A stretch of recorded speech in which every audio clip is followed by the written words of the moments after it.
കർത്തൃ ദിവസത്തിലേക്ക് പ്രവേശിക്കുന്ന നമ്മെ ദൈവിക സംരക്ഷണയിൽ ഫലമേൽപ്പിക്കാം. ദൈവത്തിൻ്റെ വിശ്വസ്തതയിൽ നമുക്ക് ആശ്രയിക്കാം. തനിമയിലേക്ക് എന്ന ചാനൽ നമ്മെ അതിനായിട്ട് സഹായിക്കട്ടെ എന്ന പ്രാർത്ഥനയോടെ നമുക്ക് ധ്യാനത്തിനായി ഒരുങ്ങാം. 91 സങ്കീർത്തനത്തിൽ 4 വാക്യത്തിൽ നമ്മൾ ഇങ്ങനെ വായിക്കുന്നു: തൻ്റെ തൂവലുകൾ കൊണ്ട് അവൻ നിന്നെ മറയ്ക്കും, അവൻ്റെ ചിറകിൻ കീഴിൽ നീ ശരണം പ്രാപിക്കും, അവൻ്റെ വിശ്വസ്തത നിനക്ക് പരിചയും പലകയും ആകുന്നു. ദൈവിക സംരക്ഷണത്തിൻ്റെ ഒരു നേർചിത്രം ഇവിടെ നമ്മൾ കാണുകയാണ്. ആപത്തനർത്ഥങ്ങൾ, രോഗദുഃഖങ്ങൾ, പീഡകൾ, ഞെരുക്കങ്ങൾ ഇവയൊക്കെ നിറഞ്ഞൊരു ലോകത്തിൽ ജീവിക്കുന്ന ദൈവ പൈതലിന് സംരക്ഷണം ദൈവത്തിൻ്റെ തൂവലുകളാണ്. ദൈവത്തിൻ്റെ തൂവലുകൾ സംരക്ഷിക്കുമ്പോൾ പൂർണ്ണമായും സമാധാനം അനുഭവിക്കുവാനായിട്ട് സാധിക്കും. ഒരു തള്ളക്കോഴിയുടെ കീഴിൽ ശരണം പ്രാപിക്കുന്ന കുഞ്ഞുങ്ങൾ മഴയെ പേടിക്കുവാനില്ല. ഒരു തുള്ളി വെള്ളം പോലും അവയുടെ ശരീരത്തിൽ വീഴുകയില്ല. അവയെ ആക്രമിക്കുവാൻ വരുന്ന ഒരു ശത്രുവിനും, ബലമുള്ള ശത്രുവിനും ഈ കുഞ്ഞുങ്ങളുടെ പൊടി പോലും കാണുവാനായിട്ട് കഴിയുകയില്ല. ദൈവിക സംരക്ഷണയിൽ നാം ആയിരിക്കുമ്പോൾ ശത്രുക്കളിൽ നിന്ന് നമ്മെ മറച്ചു സൂക്ഷിക്കുന്ന ഒരു ദൈവമാകുന്നു നമുക്കുള്ളത് എന്നോർത്ത് ദൈവത്തിന് നമുക്ക് സ്തോത്രം ചെയ്യാം. ഈ ദൈവത്തിൽ കൂടുതലായി ആശ്രയിക്കുവാൻ കർത്താവേ കൃപ ചെയ്യണമേ. ദൈവത്തിൻ്റെ വിശ്വസ്തത നിനക്ക് പരിചയും പലകയുമാകുന്നു. ദൈവം വിശ്വസ്തനാണ്. അതാണ് നമ്മൾ ബൈബിളിൽ കൂടെ പഠിക്കുന്നത്. പൂർവികരുടെ അനുഭവങ്ങളിൽ കൂടി നമ്മൾ പഠിക്കുന്നത്. നാം മനസ്സിലാക്കിയിട്ടുള്ള സത്യവും അതുതന്നെയാണ്.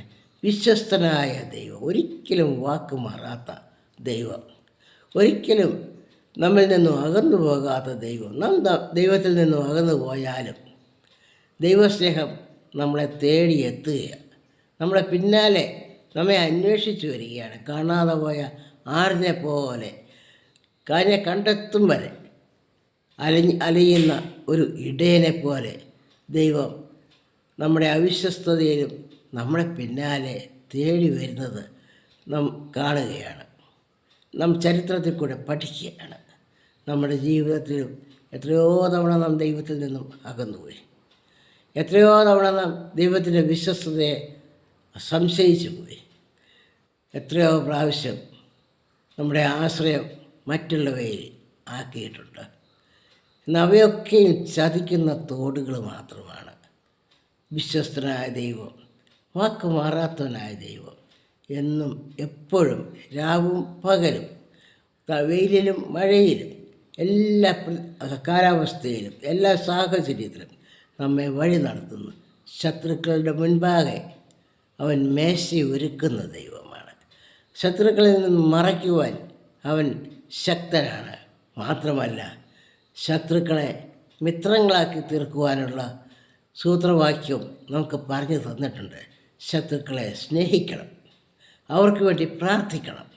അപ്പോൾ അവരുടെ ശത്രുത്വം ഇല്ലാതെയാകും, അവർ നമ്മുടെ മിത്രങ്ങളാകും. നമുക്ക് ഒരുമിച്ച് ഈ ലോകയാത്രയിൽ മുൻപോട്ട് പോകുവാനും സാധിക്കും. നമ്മുടെ ശരണം എവിടെയാണ്? ദൈവത്തിൻ്റെ ചിറകിൻ കീഴിൽ നീ ശരണം പ്രാപിക്കുമെന്നാണ് പറയുന്നത്. വിസ്താരമേറിയ ചെറുകടിയാണ് നമ്മുടെ ദൈവത്തിന്. തൻ്റെ മക്കളെ എല്ലാവരെയും ചേർത്ത് കൊള്ളുവാൻ തക്കവണ്ണം എത്രയോ വിസ്താരമേറിയ ചെറുകടി.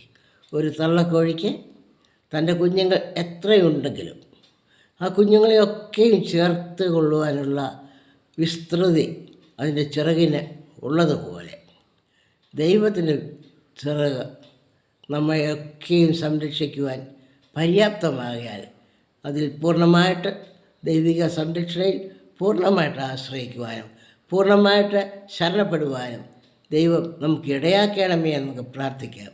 ഇന്നും ഇന്ത്യയുടെ ഗീർ വനങ്ങളിൽ വസിക്കുന്ന താപസന്മാർ അവിടെയുള്ള ഹിംസ്ര ജന്തുക്കളായ കടുവയെയും പുലിയെയും സിംഹത്തെയും ഒന്നും ഭയപ്പെടാതെ അവയുടെ സമീപെ അവയോടൊത്ത് ജീവിക്കുന്നത് പോലെ ജീവിക്കുന്നത് ഇന്ന് നമ്മൾ കാണുന്ന കാഴ്ചയാണ്.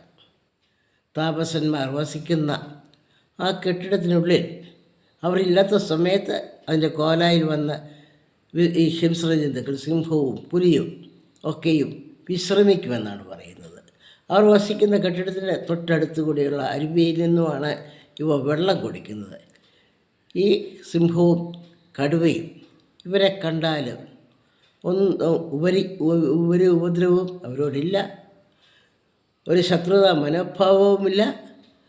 അവർ ജീവിക്കുന്നുണ്ട്, ഈ മനുഷ്യരും ജീവിക്കുന്നു എന്നുള്ള മനോഭാവത്തിൽ അവർ അവിടെ സഹവസിക്കുന്നു. ദൈവിക സംരക്ഷണം എവിടെയൊക്കെ മാറ്റങ്ങൾ വരുത്തുന്നു ശത്രുക്കളുടെ മനസ്സിലും. അവർ ഈ മിത്രങ്ങളാക്കിക്കൊണ്ട് നമ്മെ പരിപാലിക്കുവാൻ പര്യാപ്തമായ ദൈവിക സംരക്ഷണയിൽ ഈ പുതിയ ആഴ്ചവട്ടക്കാലം നമുക്ക് നമ്മെ തന്നെ സമർപ്പിക്കാം. ദൈവം നമ്മെ സമൃദ്ധമായി തൻ്റെ കരുണയാൽ അനുഗ്രഹിക്കട്ടെ.